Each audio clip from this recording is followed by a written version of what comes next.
Hey friends, I'm Jamie Maddox, your wealth embodiment mentor. I teach how you are uniquely designed to attract wealth. In this podcast, I talk about body mapping and money. Body mapping is a unique map on your body that gives information, instructions, and direction for you specifically. Each episode, I highlight one area of the body, discuss its features, and more importantly, what that means for you and your money. So welcome. I'm excited to be on this journey together and can't wait to see what your body can teach you about money. Hello and welcome back. I am so excited for this episode of Your Nose Knows. And like I promised last week, we are going to talk about our toes today. Now, if you have not listened to last week's episode, please go back and listen to it. It's episode 11, and we talk about feet, but not the toes because they are a full separate episode, my friends, and they are so good. So we are talking about our toes today. So I would be very curious to know who likes their toes, who doesn't like their toes, who has never really paid attention to their toes. I'm just kind of curious. So maybe in the comments or if you want to message me, I would just love to hear your thoughts on your toes. Okay. So quick recap. So our feet help us to ground and connect to this earthly experience. So our toes are twofold. Okay. Kind of like our feet were twofold. But our toes help us to connect to our family line, our ancestry, and also to connect to our future, the details of our future. Okay. So you might be like, how does that work? How does it do both at the same time? I know our bodies are fascinating. We can hold multiple things at the same time within one body part, right? Okay. Let's talk about our ancestry and family line first. So before doing that, just a reminder, the right side of our body is our masculine side, and the left side of our body is our feminine side, okay? So when we're talking about our toes, well, number one, your big toe is about yourself, okay? It represents you as yourself, and it also represents balance, okay? The second toe, so the toe next to your big toe, this is going to be fun. Okay, the next toe represents your parent. So if it is on your right foot, then it's going to represent your father because it's the masculine side, okay? If it is on your left foot, it will represent your mother because it is on the feminine side, okay? Now, this is actually the toe I love looking at the most on people because in one toe, it gives a lot of information. So if the second toe is taller than the big toe, then it means that these people tend to see their parent figure as an authority over them. And so they will tend to defer a lot of their decision-making to their parents. Now, I just heard that. Some people are like, I do not do that. Okay, sometimes this can be you did it in the past, and so maybe it's just that reminder for you to not do that anymore. To be like, yeah, I used to defer my decision making and I used to give my authority away to my parents, but I no longer do that. Okay, so check in.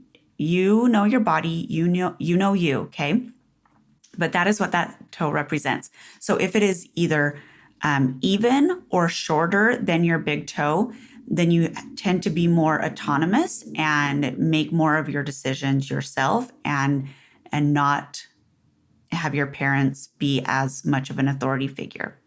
Okay, so then your middle toe are your grandparents.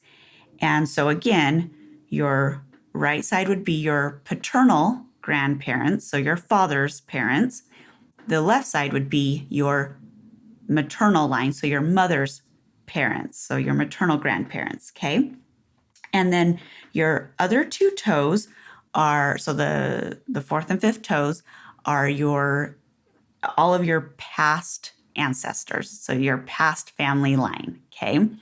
So within your toes, you have your entire family tree. How cool is that, right?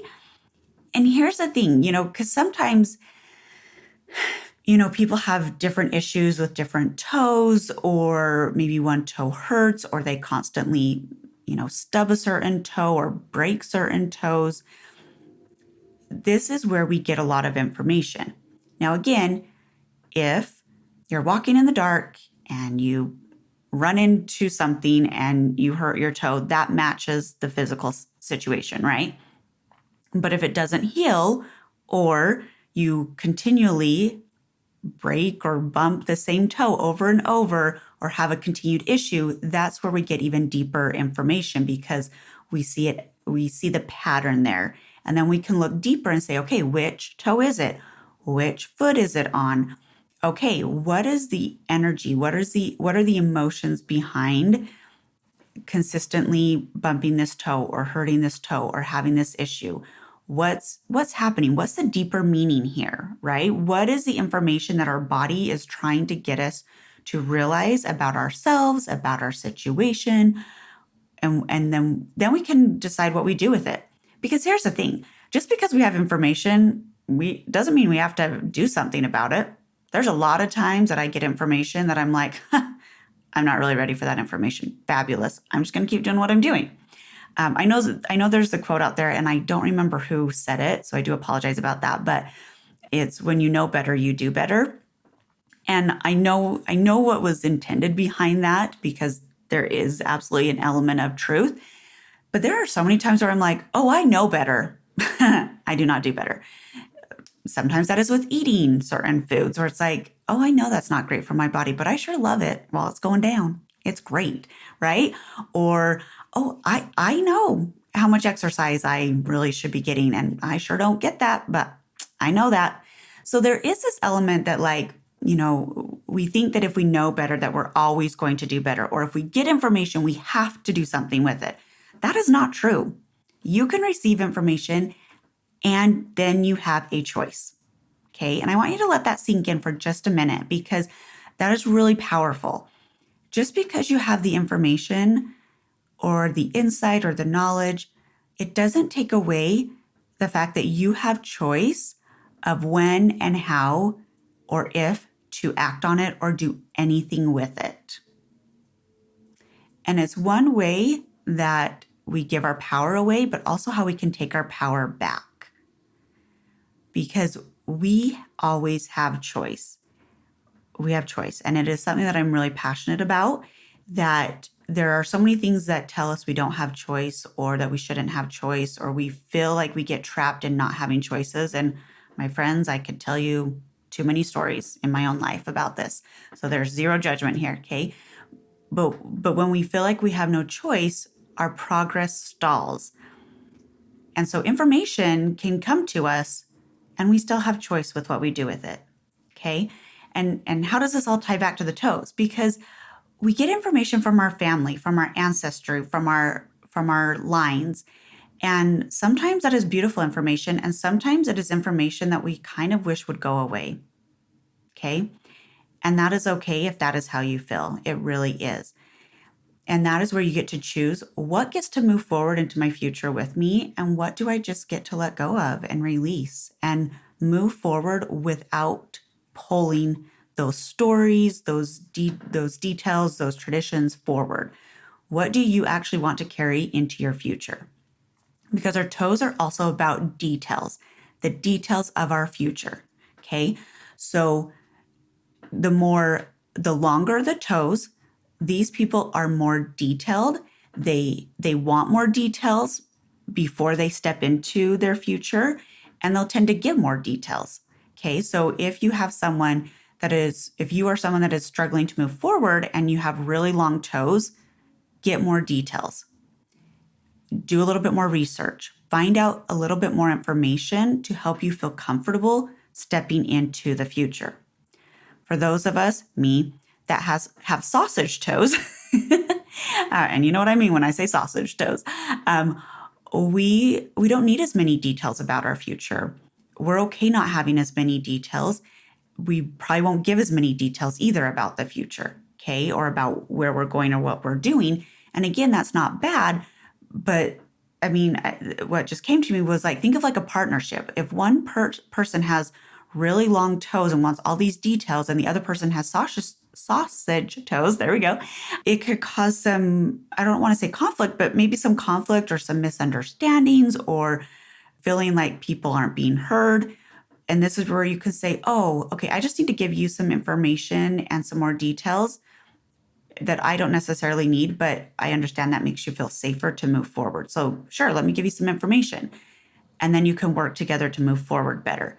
So this is really important with financial and wealth things moving forward in a partnership, especially. And I usually talk about wealth and finances just on a personal level, but let's be real. We have marriages, we have, collaborations, we have businesses. There's so many different ways and things that we work together financially with other people that we really do need to have this awareness of how to work together with other people with money. And so this is one way. Now, I don't invite you to be like, hey, before I have a collaboration, let's check out your toes. I mean, you can do that, but might be kind of weird. But if you do happen to see their toes and you can see what type of details they need in their future to move forward, and then also remember, go listen to the last week's episode and figure out some more details about the foot, you can say, okay, number one, is this a good combination and good fit for me? And how do we move forward? Details or not details? How connected to our past are we? How much are we willing to be present? Are we stuck really strong on this direct path? Do we need help grounding? So many aspects just with our feet, which also makes sense why there are a lot of feet issues in the world today, right? And so again, this is where I'm like, if you have feet issues or pain or problems or, even bendy toes or bunions. I mean, there's all these things that give us more information, but they can all help us just understand ourselves better, understand where we're wanting to go and how we're wanting to get there. Okay. So be willing to look at the details of your financial future. It can be scary. Mostly it's scary because you're like, I don't even like the financial situation of my present life. Why would I want to look at the future? Okay. I understand that can be really hard. But here's the thing, if you can recognize where you're at right now and then realize, okay, do I need more details or do I just need to start moving forward? Then that gives you a direction to go with your money, okay? Money is energy. It's a current. It's a currency, right? And it needs direction. Where do we want that to flow? And so the more focused and the more that we know where we're going with our money, the more it's going to come to us because it's like, oh, we know exactly where to flow. We know our role. We know what we want to do. We have a direction. We have a plan. And that is so vital. That is so important. Okay. So this week, look at your toes. Then if you're in a business relationship or a marriage or a partnership or anything or a collaboration, if you can, in a non-creepy way, check out the other people's toes. And I just want you to just notice. We're not judging. We're not saying it's good, bad, right, wrong. We are just bringing awareness to the maps of our body. What does our body want? How do we operate? And what are the gifts within how we do this? Because my friends, when we know where we're going, we get there faster. So have a fabulous week and we'll talk to you next week. Thanks for listening. Make sure to check back each week for the newest content about your body and your wealth. If you've enjoyed this episode, please share with your friends and give it a 5-star review. Make sure to visit healinghopewithjamie.com for new offers, retreats, and ways to embody your wealthy life.